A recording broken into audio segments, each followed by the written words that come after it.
સોલંકી સનાબેન આપણી સામે પોતાનું પ્રેઝન્ટેશન ખૂબ સરસ રીતે પ્રેઝન્ટ કર્યું છે.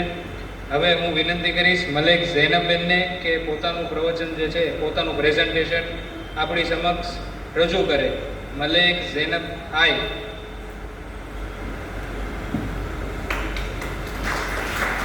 ખૂબ સરસ.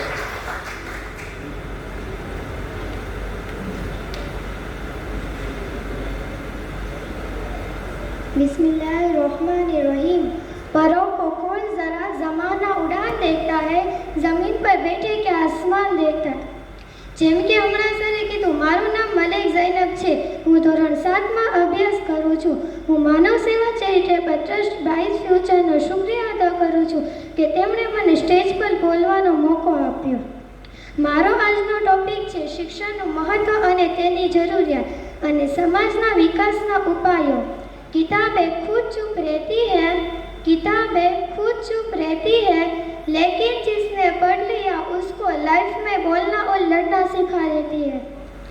આ દેશનો દરેક નાગરિક, પછી તે મા બાપ હોય કે રાજનેતા કે પછી સમાજ સેવક, આજે શિક્ષણનું મહત્વ સ્વીકારે છે. સારું શિક્ષણ કુટુંબ અને સમાજમાં માન્યતા અને આદર મેળવવા માટે મદદ કરે છે. દરેક વ્યક્તિને સારી અને ટેકનિકલ નોકરી મેળવવા ઉચ્ચ શિક્ષણ ખૂબ જરૂરી છે, જેના કારણે આપણને સમાજમાં સન્માન મળે છે. શિક્ષણના મૂળ કડવા હોય છે, પણ તેના ફળ મીઠા હોય છે. શિક્ષણથી બુદ્ધિ અને જીવનનું ઘડતર થાય છે. સારું શિક્ષણ મેળવવું અત્યંત જરૂરી છે. વ્યક્તિનો વિકાસ શિક્ષણના કારણે જ થાય છે. આજના સમયમાં સરકાર પણ વિવિધ કાર્યક્રમોનું આયોજન કરીને શિક્ષણનું મહત્વ સમજાવે છે. જો આપણી કોમને મજબૂત બનાવવા માંગીએ છીએ ને આગળ લાવવા માંગીએ છીએ તો આપણે બધા એક કામ કરવું પડશે. આપણી કોમના દરેક છોકરા તેમજ છોકરીઓને એજ્યુકેશન આપવું પડશે.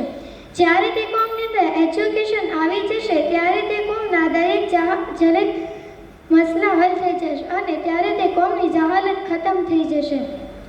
પછી તમને ઇજ્જત પણ મળશે, દોલત પણ મળશે, શોહરત પણ મળશે. આજે જે માણસ તમારી ઉપર આંગળી સીંધે છે એ જ માણસ કાલે તમને સેલ્યુટ કરશે અને ખુશી પણ આપશે. શિક્ષણનું ઉત્તમ ઉદાહરણ doctor APJ Abdul Kalam. Doctor APJ Abdul Kalam એક સામાન્ય પરિવારથી હતા. તેને ઉચ્ચ શિક્ષા પ્રાપ્ત કરી એક નાનકડા ગામથી દિલ્હીના રાષ્ટ્રપતિ ભવન પર પહોંચી ગયા હતા. તે ભારતમાં પ્રથમ મિસાઇલમેન તરીકે ઓળખાય છે. ભારતને ટેકનોલોજી ધરાવતા દેશોની યાદીમાં મૂકી શકાય છે. આ બધું શિક્ષણના પ્રભાવથી થયું.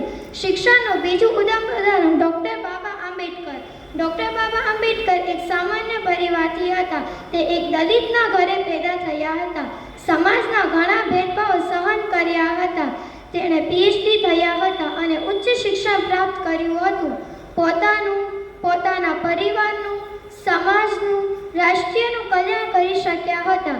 આ સ્મારક આંબેડકર આજે બંધારણના ઘડવૈયા બને છે અને ઇતિહાસમાં અમર થઈ જાય છે. જો તેને શિક્ષણ ન મળ્યું તો તે આ કાર્ય કરી શક્યા ન હોત. હવે હું તમને સમાજ બારામાં થોડું સમજાવીશ. મારી એક સવાલ છે, સમાજ એટલે શું? ચાલો હું જ કહું. સમાજ એટલે પરિવાર. સમાજ એટલે એવું સંગઠન જેમાં એકબીજાના સુખ દુઃખનો ખ્યાલ રાખવામાં આવે છે. પણ આજકાલ સમાજની વ્યાખ્યા બદલાઈ ગઈ છે. લોકો એકબીજાના દુશ્મન બની બેઠેલા છે. સમાજના વિકાસ માટે મજબૂત પરિબળની જરૂર છે. મજબૂત પરિબળ માટે નીતિ નિયમો જરૂરી છે.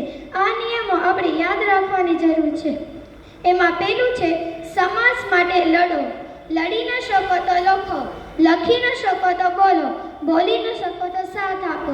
પણ જો સાથ પણ ન આપી શકો તો જે લખે છે, લડે છે, બોલે છે તેનો સહયોગ કરો. જો એ પણ તમારાથી ના થાય તો કોઈનું મનોબળ તો ન તોડો, કેમ કે કંઈક ને કંઈક તમારા ભાગની લડાઈ લડી રહ્યા છે. ખરેખર દોસ્તો, આ નિયમો આજના જમાનામાં એટલા જ લાગુ પડે છે. જો આ નિયમોનું પાલન કરીશું તો પરિવર્તન નિશ્ચિત છે. આમાં કોઈ શક નથી.